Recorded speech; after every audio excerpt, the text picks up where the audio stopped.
Bonjour à tous, j'espère que vous avez passé une excellente semaine. Aujourd'hui, on va aborder le thème de la loyauté.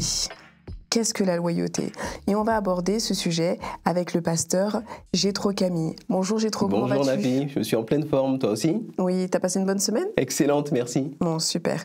Et également avec le pasteur Pascal Rodet. Comment vas-tu Pascal? Très bien, merci Nafi. Ça va? Pas chaud? Oui. Tu vas bien? Oui, c'est très chaud, trop chaud pour moi. Il fait chaud.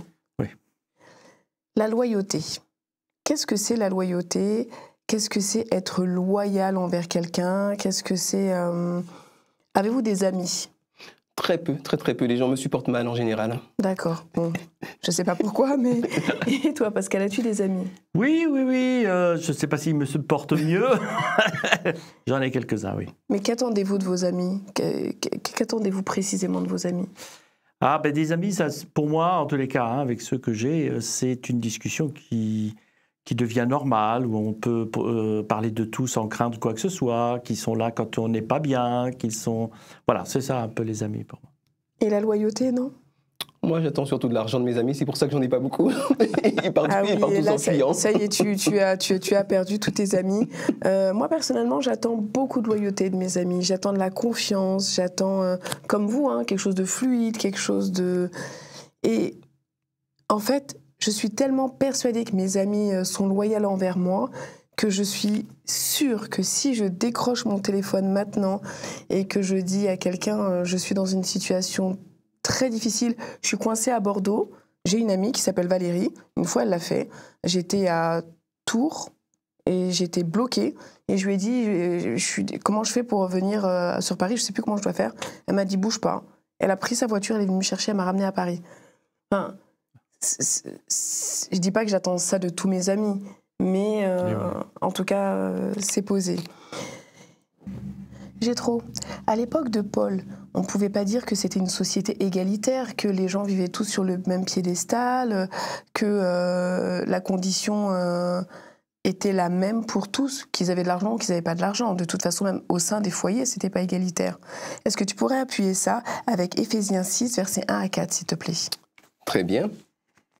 Enfants, obéissez à vos parents comme le Seigneur le veut, c'est votre devoir. J'espère que mes enfants regardent. Regardez-moi bien les enfants, écoutez, c'est la Bible.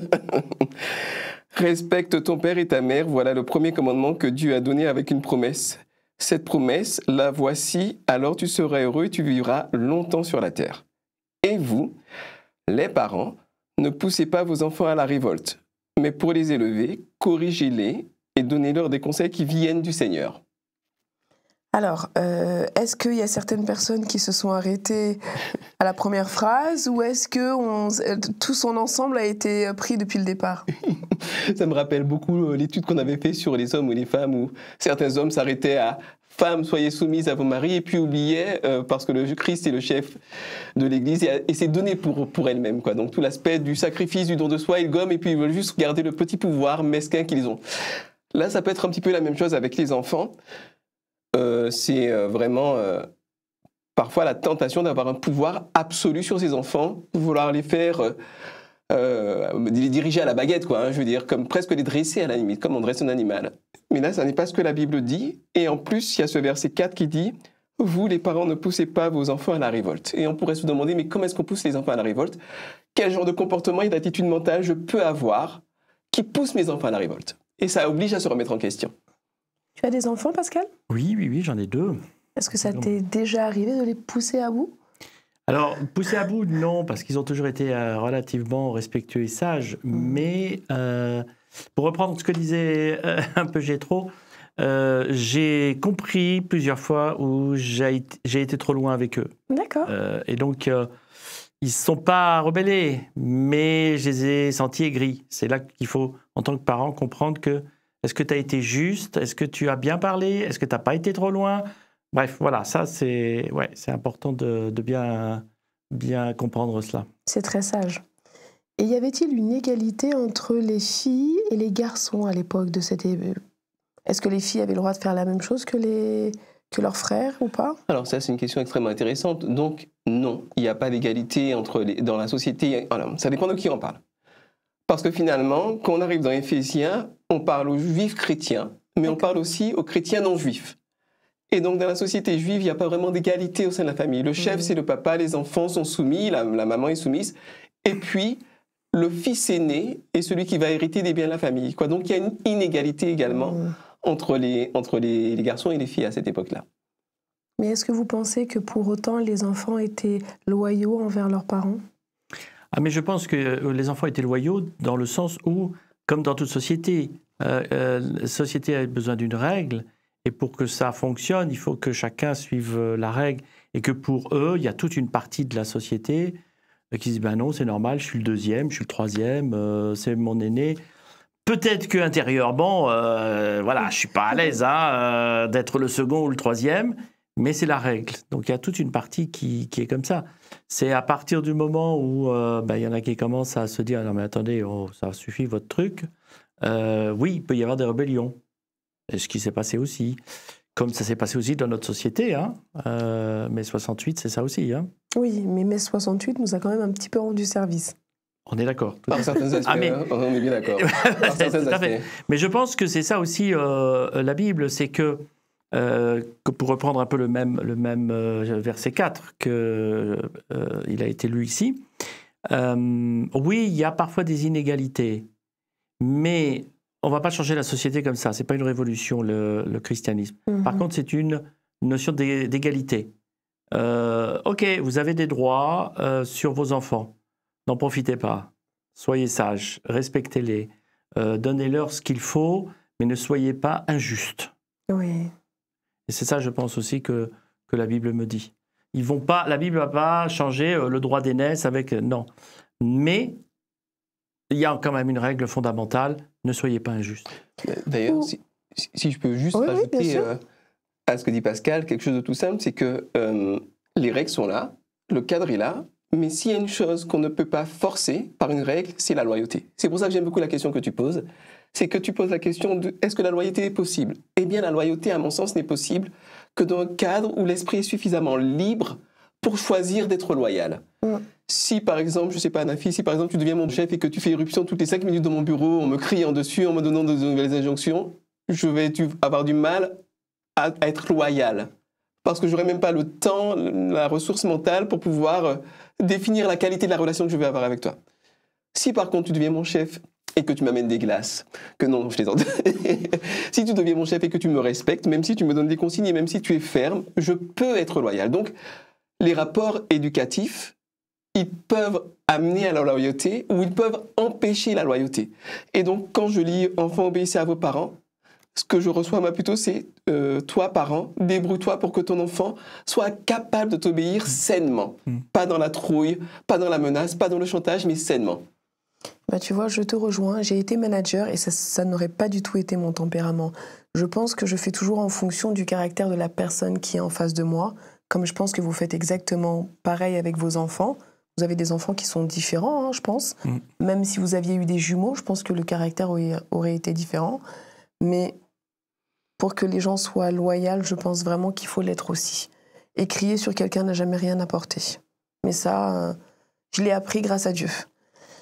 Tu parlais de droit d'aînesse tout à l'heure, mais j'ai cru lire dans la Bible un passage où un frère aurait volé son droit d'aînesse à son frère.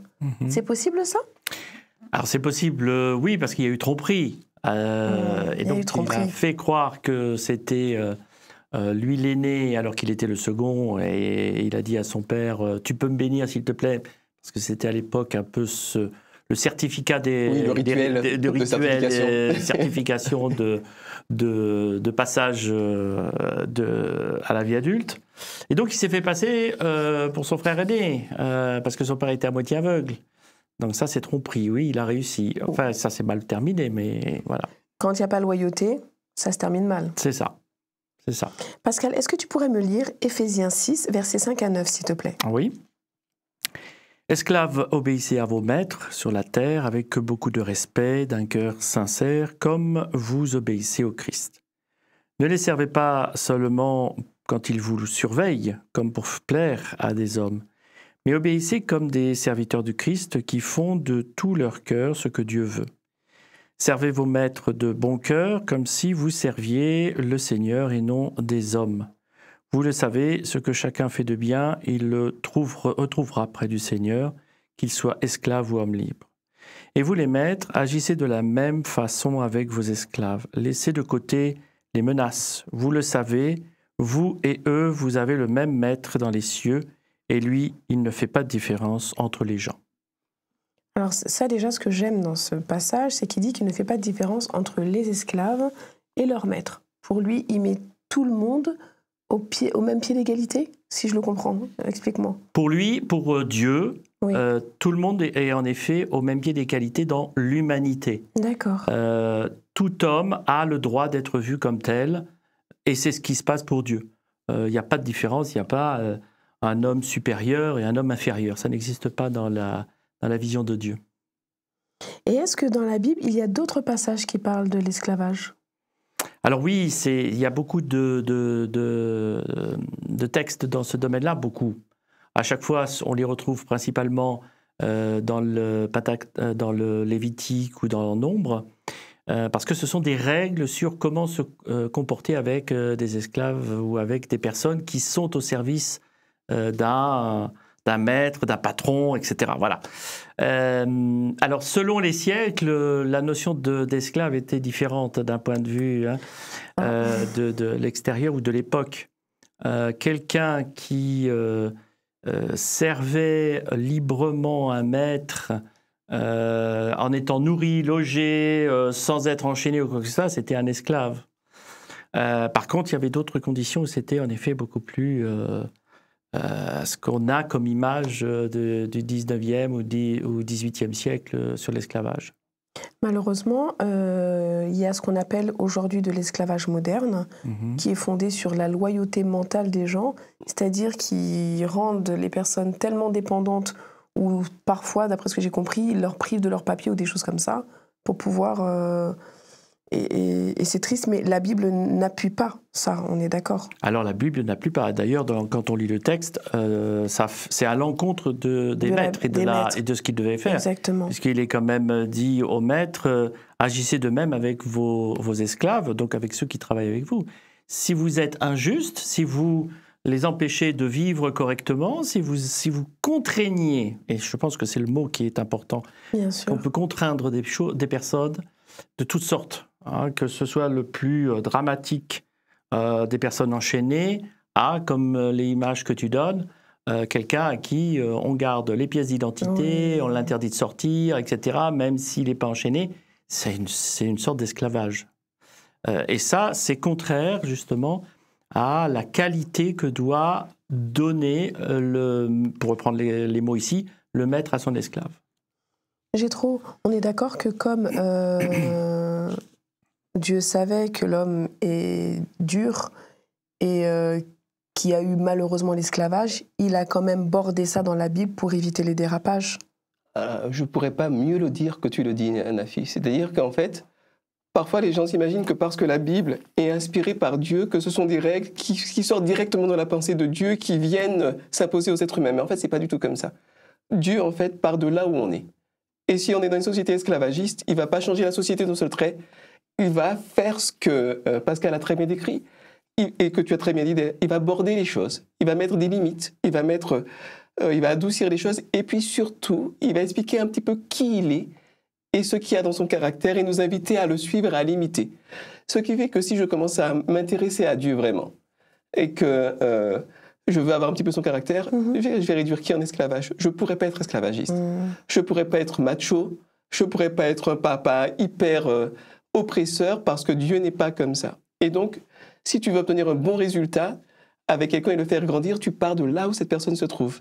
Et c'est exactement ce que Dieu fait dans la Bible.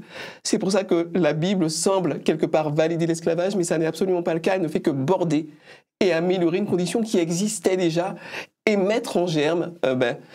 toute une progression, quoi. D'ailleurs, Dieu était tellement con qu'il a sorti son pays d'Égypte.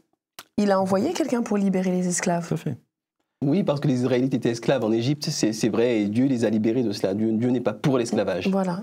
Mais encore une fois, le peuple était tellement dur qu'ils ont erré pendant très longtemps dans le désert. C'était bien ça l'histoire.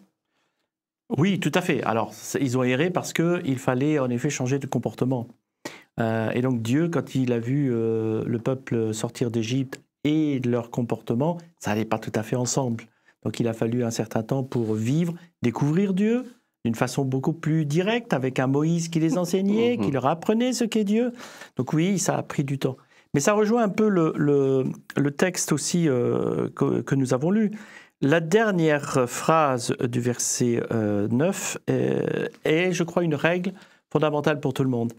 Quand il est dit « Vous le savez », et là il parle aussi bien, certes, des esclaves, mais aussi des maîtres, vous et eux, sous-entendu, vous les maîtres, puisqu'il parle à eux, et eux, vos serviteurs, vos esclaves, vous avez le même maître dans les cieux. Sous-entendu, n'oublie pas, toi qui se dit maître, que tu en as un au-dessus qui te dit « Bon, maintenant, comment tu veux que je te traite, toi qui traites les autres ?» C'est ça. Et c'est ça le bordage un peu de Dieu au travers de ce genre de situation. Ok, je ne peux pas tout changer la société, mais n'oublie pas, ce que tu fais, je suis au-dessus de toi qui pourrait faire la même chose. C'est rassurant. Et merci beaucoup Pascal de m'avoir éclairé sur ce sujet. Merci beaucoup Jétro de m'avoir éclairé sur ce sujet également. Tes questions. Je vous souhaite de passer une excellente semaine. Et pour ceux qui nous regardent ou pour ceux qui nous écoutent, si vous souhaitez en savoir plus, vous pouvez écouter ou regarder les émissions précédentes. Je vous souhaite de passer une excellente semaine et à la semaine prochaine.